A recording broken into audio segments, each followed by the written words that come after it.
bagaimana jika seorang wanita anak dari bapak non muslim, apakah walinya harus sesuai dengan urutan wali?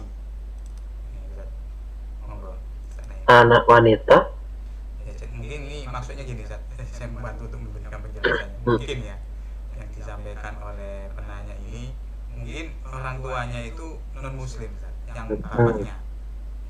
Wanitanya Muslim.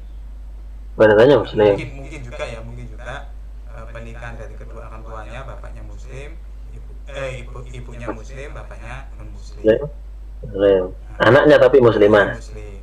Anak bisa jadi kan ada yang seperti itu misalnya. Selanjutnya proses pernikahan si anak tadi karena ikut ibunya muslim. Nah, ini walinya apakah harus mengikuti urutan dari tabel tersebut, Ustaz? Mungkin ya yang dimaksudkan penanya. Monggo, Ustaz. Ya, jadi begini, saya rincikan saja jawabannya begini. Iya, Ustaz.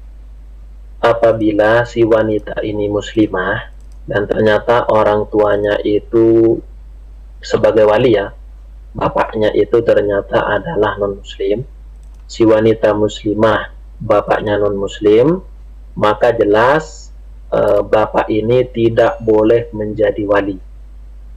Pasti itu sudah. Maka jelas dia tidak boleh menjadi wali.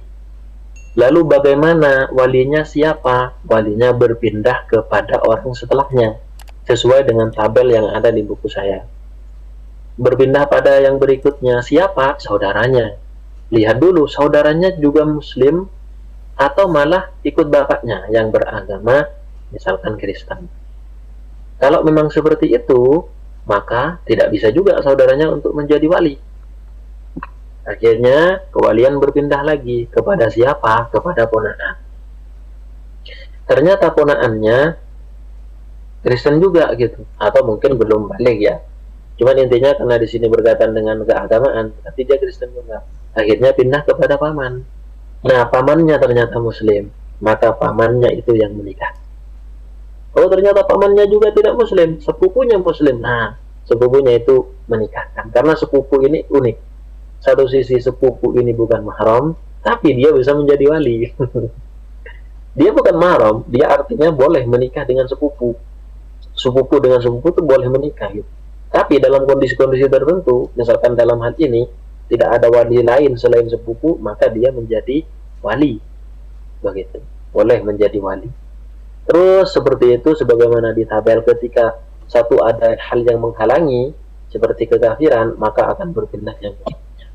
Itu rincian pertama. Rincian yang kedua, karena tadi disebutkan secara umum bagaimana wanita yang akan menikah sementara orang tuanya itu adalah non-muslim. Nah, saya tadi kan jelas ya, wanitanya muslim tapi walinya bukan muslim, muslimah ya, kemudian walinya bukan muslim. Nah, sekarang ternyata si perempuan ini masih orang kafir begitu kan, tapi kafirnya adalah ahlu kitab, Yahudi dan Nasrani. Nah, orang tuanya ternyata juga ahli kitab, non muslim juga. Ternyata mau menikah dengan lelaki ikhwan, lelaki muslim. Hukumnya gimana? Kan boleh kan secara syariat ketika kita melihat bahwa ahlu kitab itu masih ada. Lain kalau pandangan, oh ahlu kitab sudah nggak ada. Ini pandangan yang mengatakan ahli kitab masih ada gitu kan. Nah, dalam hal ini nggak apa-apa walaupun walinya kafir itu. Nggak harus berpindah kepada saudaranya. Nggak apa-apa dalam kondisi ini. Nah, seperti itu, Ustaz. Cuman sepertinya yang lebih mendekati memang jawaban rincian yang pertama tadi. Ya.